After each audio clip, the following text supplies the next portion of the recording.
আজকে আমি দেখাবো, দেখেন আমার ছেলে ইমাম হাসানকে খাওয়াতে কত কষ্ট করতে হয়। এসো তো হাসান, এসো আব্বু এসো। দেখো হা করো, এইভাবে আমাকে তুলে খাওয়াতে হয়।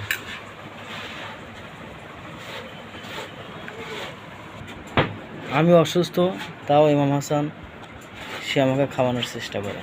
আমার ডায়াবেটিস হয়েছে, কারণ আমার তো ভাত খাওয়া যাবে না, আমি তো রুটি খাই।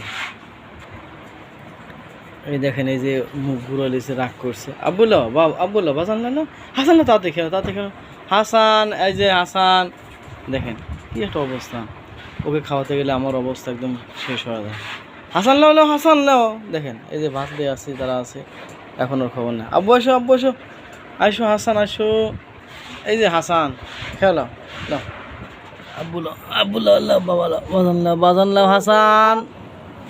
দেখেন ওই এতটুকু আগে হাসান। এদিকে আমার জন্য লাবড়া রান্না করতেছি। দেখেন কি সুন্দর লাবড়া, আসলে দেখে খাইতে মন চাচ্ছে, কিন্তু ডাক্তার আমাকে বলছে অনেক কম খেতে, তাই আমার অনেক কম খাওয়া লাগবে।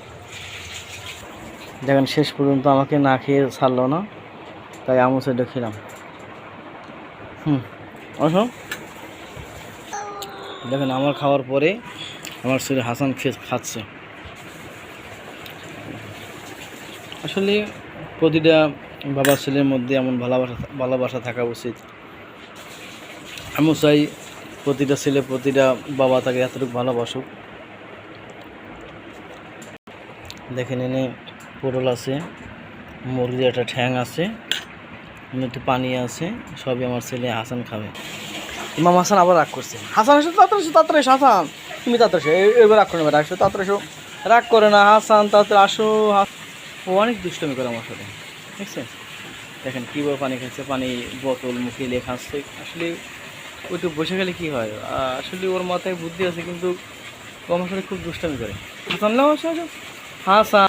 দেখেন অনেক কষ্টের পর, অনেক বোঝানোর পরে সে আবার আমার কাছে আসছে, আবার খাওয়ার যোগ্য হবে। আসলে ও চাইলে কিন্তু হাত দিয়ে খেতে পারে, খেতে পারে, কিন্তু খাবে না। কেন খাবে না?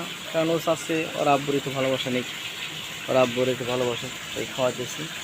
এখন কতটুকু সময় লাগবে এই ভাতগুলি খাওয়াতে, পুরো আল্লাহ ভালো জানে। হাসান দেখছেন খাওয়া বাদ দিয়ে দেখেন শুয়ে রয়েছে। এখন আমি ভাতলে কতক্ষণ বসে থাকবো বলেন আপনারাই বলেন। একটা ছেলে যদি এরকম করে, তাকে খাওয়ানো সম্ভব? মোটেও সম্ভব না। আপনাদের ছেলেরাও কি এরকম করে? অবশ্যই জানাবেন।